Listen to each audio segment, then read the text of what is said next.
Hello everyone. In this video, we will discuss SSC CHSL shift first questions and its related question which is most important for upcoming shift of SSC CHSL. So let's start. Asad Ali Khan का संबंध किस वाद्य यंत्र से है? तो इसका correct answer हो जाएगा रुद्र बीड़ा। और असद अली खान को 1977 में संगीत नाटक अकादमी पुरस्कार और 2008 में पद्म भूषण से भी सम्मानित किया गया था। अब देख लेते हैं, जैसे सितार से संबंधित कौन कौन है? पंडित रविशंकर, निखिल बनर्जी, विलायत खान, वंदे हसन, शाहिद परवेज, उमाशंकर मिश्रा, बुद्धादित्य मुखर्जी, ये इंपॉर्टेंट हो जाते हैं। पंडित रविशंकर इंपॉर्टेंट हो जाते हैं। तबला वाद्य यंत्र, इनसे संबंधित हैं जाकिर हुसैन, काफ़ी इंपॉर्टेंट है। लतीफ़ खां, अल्लाह रखा खान, ये भी महत्वपूर्ण है। गुदई महाराज, किशन महाराज, फयाज खान, सुविंदर सिंह। और बांसुरी से संबंधित हैं, बांसुरी बजाने वाले हैं कौन कौन?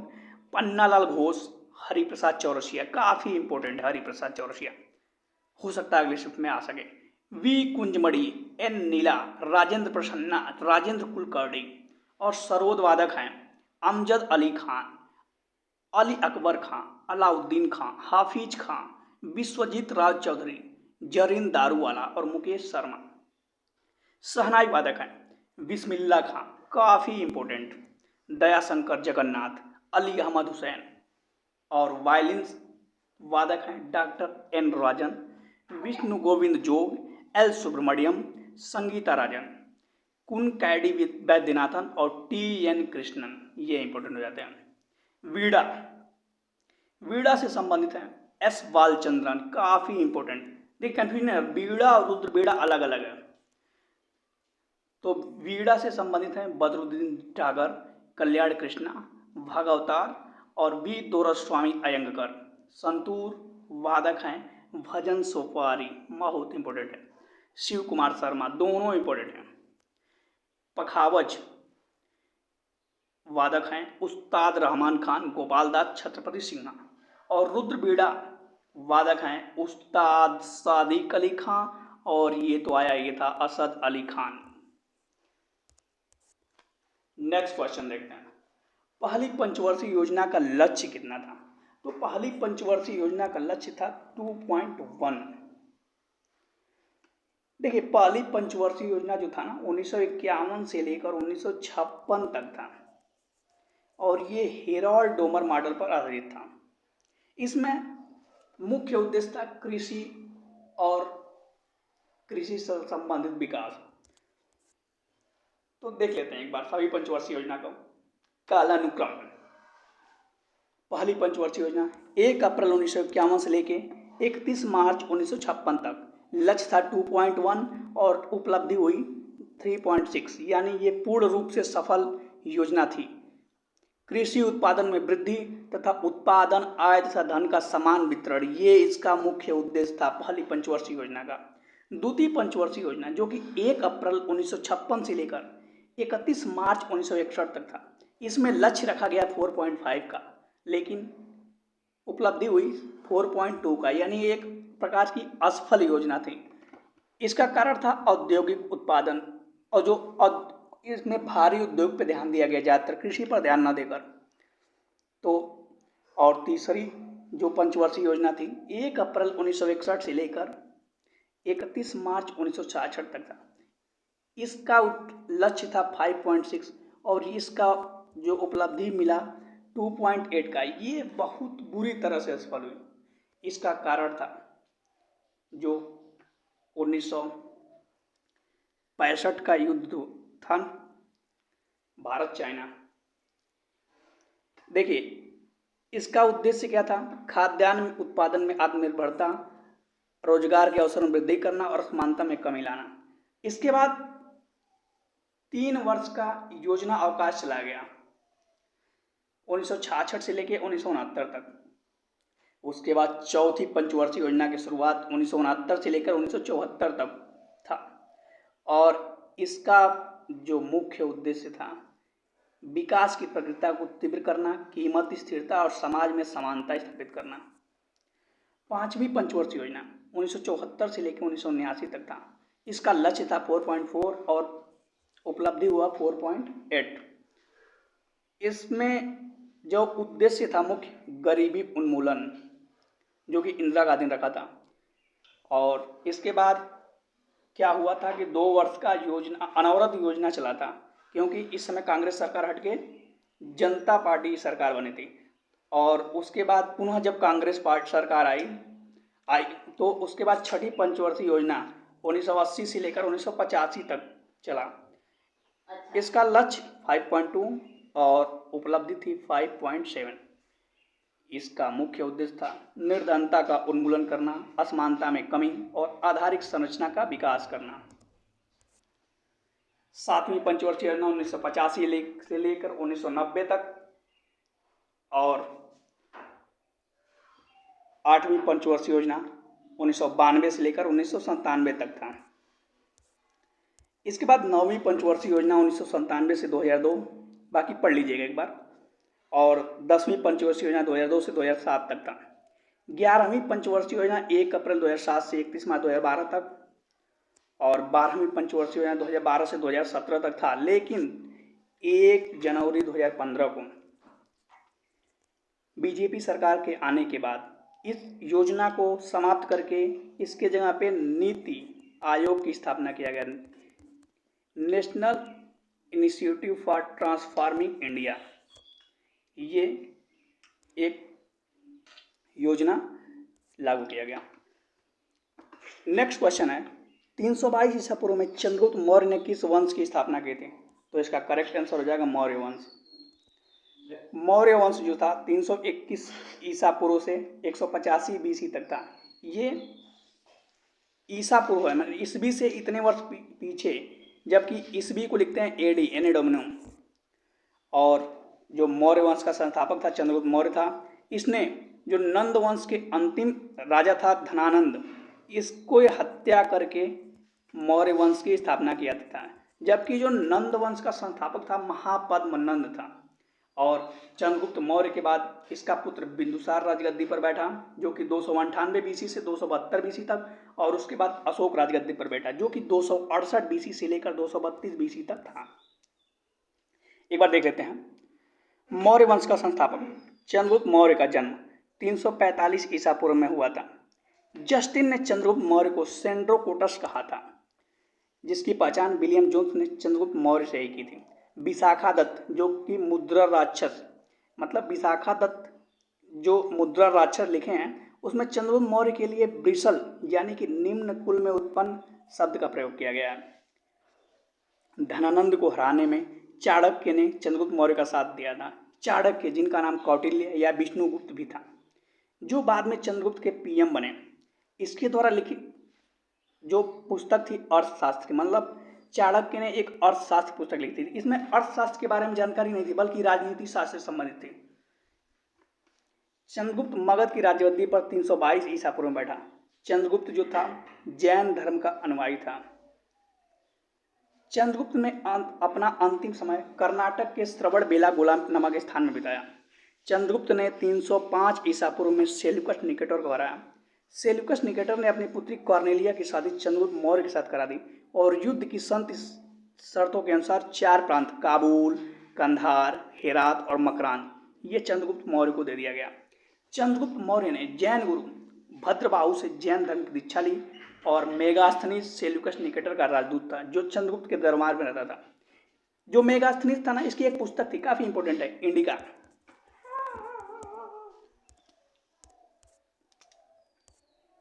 नेक्स्ट क्वेश्चन है किस नृत्यकारी को सबसे कम उम्र में पद्म भूषण से सम्मानित किया गया? तो इसका करेक्ट आंसर होगा सोनल मान सिंह।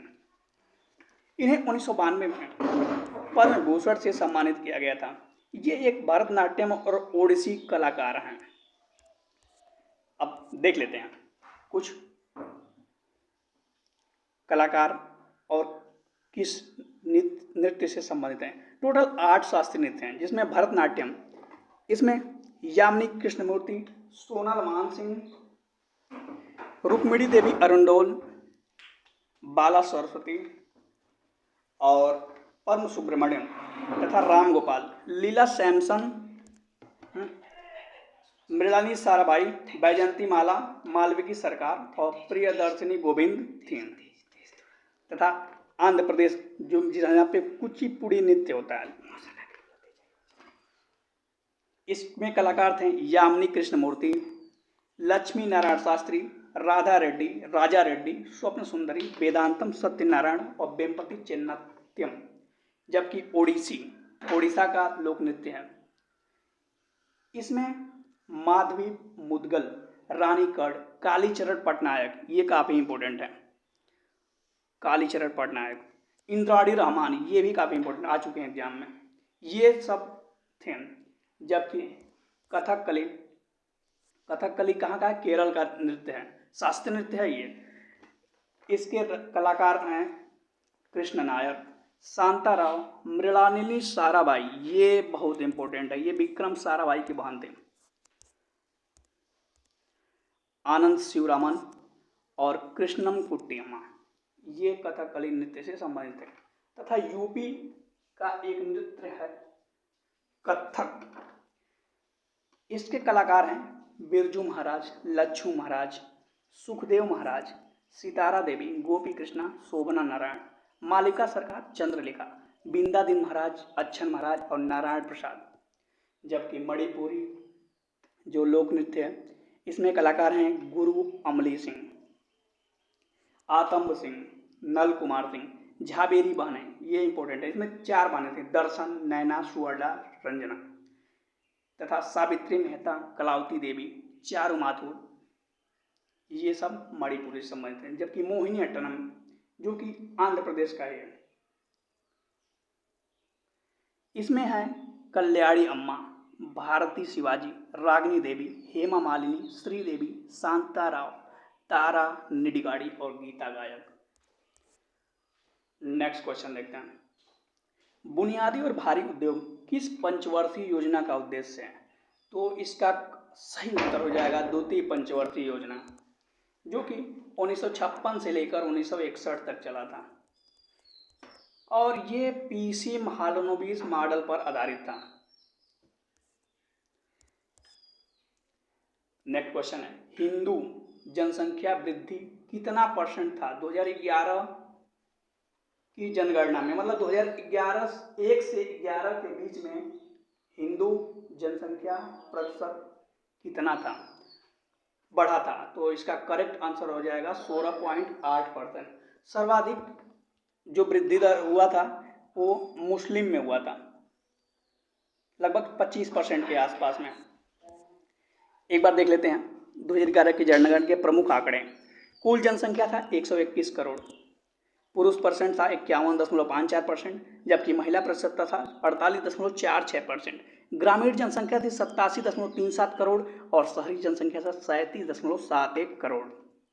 2001 से 11 के दौरान 10 की वृद्धि टोटल हुआ 17.7%, जबकि लिंगानुपात यानी कि सेक्स रेशियो था भारत का 943, यानी कि 1000 पुरुषों पर 943 स्त्रियां, तथा बाल लिंगानुपात 919 था।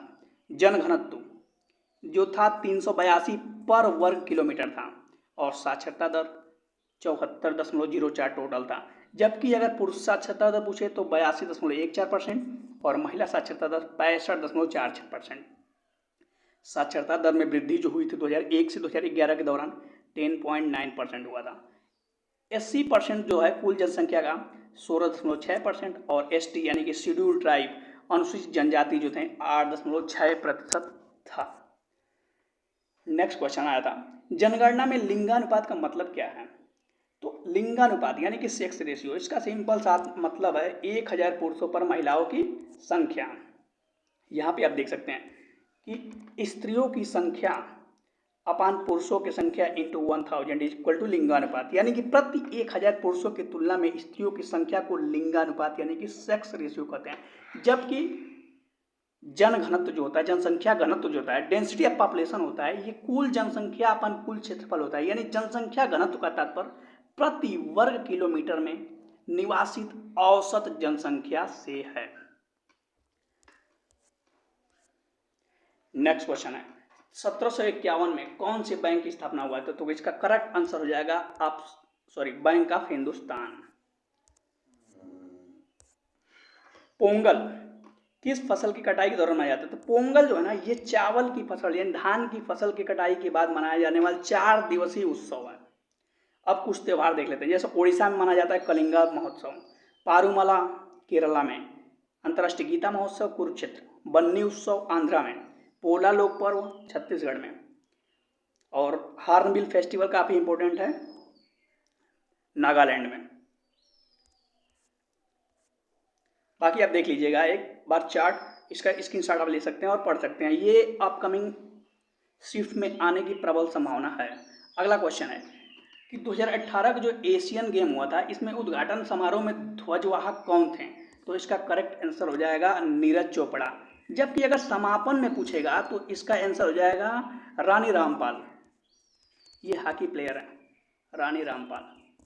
18वें एशियाई खेल में भारत में कुल पदकों की संख्या जो थी 69 थी, जिसमें 15 गोल्ड, 24 सिल्वर और 30 ब्रांज थे, यानी कि 15 स्वर्ण, 24 रजत और 30 कांस्य पदक थे। पदक तालिका में भारत का स्थान 8वां था। ये 2018 का एशियन गेम है जो कि जकार्ता पालमबैंग में हुआ था। जबकि 2022 का एशियन गेम जो हुआ था कोरोना की वजह से 2023 में हुआ था, और ये 23 सितंबर 2023 से 8 अक्टूबर 2023 था। इसका ये 19वां संस्करण था और ये जो हुआ था हांगझोउ चाइना में हुआ था। नेक्स्ट क्वेश्चन देखते हैं। जो आत्मदोषारोपण के संबंध में मौलिक अधिकार हमें मिला है, ये किस अनुच्छेद में है? तो इसका करेक्ट आंसर हो जाएगा ऑप्शन नंबर बी 20, यानी कि अनुच्छेद 20 में है।